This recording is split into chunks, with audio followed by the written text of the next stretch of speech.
Good morning students. हम संस्कृत व्याकरण का पहला पाठ भाषा, लिपि एवं व्याकरण पढ़ चुके हैं और उम्मीद है कि आपकी समझ में आ गया होगा। अब हम दूसरे पाठ वर्ण विचार पर आते हैं। वर्ण किसे कहते हैं? वर्ण भाषा की वो सबसे छोटी इकाई है जिसके और अधिक टुकड़े या खंड नहीं किए जा सकते, उसे वर्ण कहा जाता है। जैसे अ, आ, ई, क, ख, ग इत्यादि।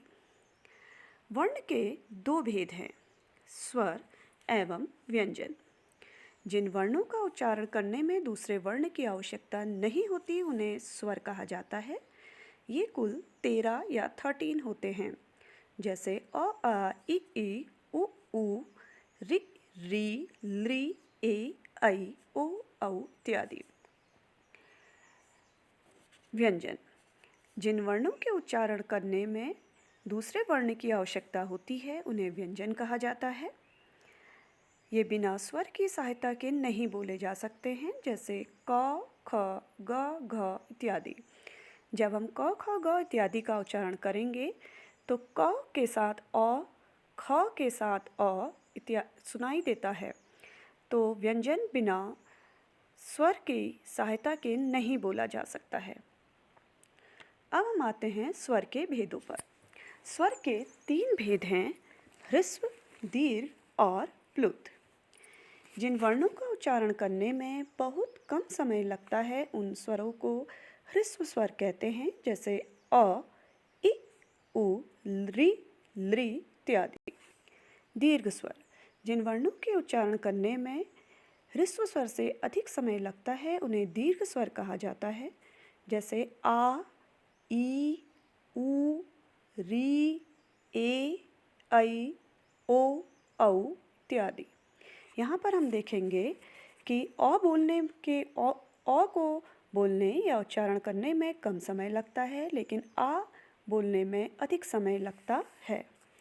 अब हम तीसरे स्वर प्लुत स्वर में आते हैं। जिन वर्णों के उच्चारण में ह्रस्व तथा दीर्घ दोनों की अपेक्षा अधिक समय लगता है उन्हें प्लुत स्वर कहा जाता है, जैसे ओम। ओम का उच्चारण करने में ह्रस्व और दीर्घ की तुलना में अधिक समय लगता है। अब हम आएंगे व्यंजन पर। जैसा कि आपको पहले भी बताया जा चुका है कि जिन वर्णों के उच्चारण में दूसरे स्वर की आवश्यकता होती है उन्हें व्यंजन कहा जाता है, जैसे क, ख, ग इत्यादि। ये 3 प्रकार के होते हैं, स्पर्श, अंतस्थ और ऊष्म। जिन वर्णों के उच्चारण करने में हमारी जीभ मुंह के किसी न किसी भाग को स्पर्श करती है उन्हें स्पर्श व्यंजन कहा जाता है। स्पर्श का अर्थ होता है छूना। इनकी संख्या 25 या 25 होती है, जैसे क, ख, ग, घ, ड़, च, छ, ज, झ, य, ट, ठ, ड, ढ, ण, त, थ, द, ध, न, प, फ, ब, म इत्यादि।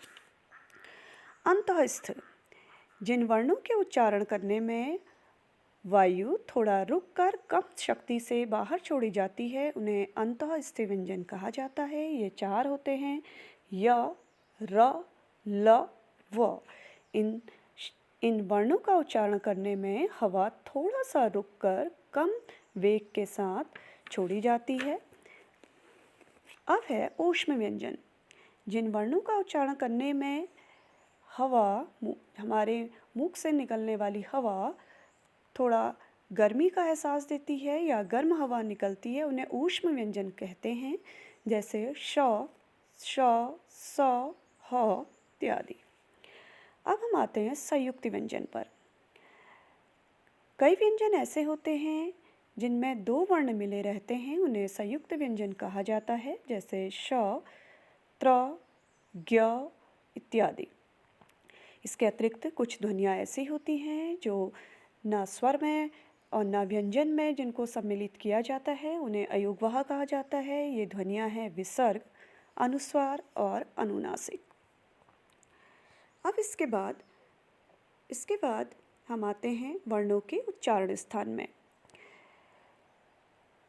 वर्ण का उच्चारण मुंह के विभिन्न भाग के द्वारा होता है।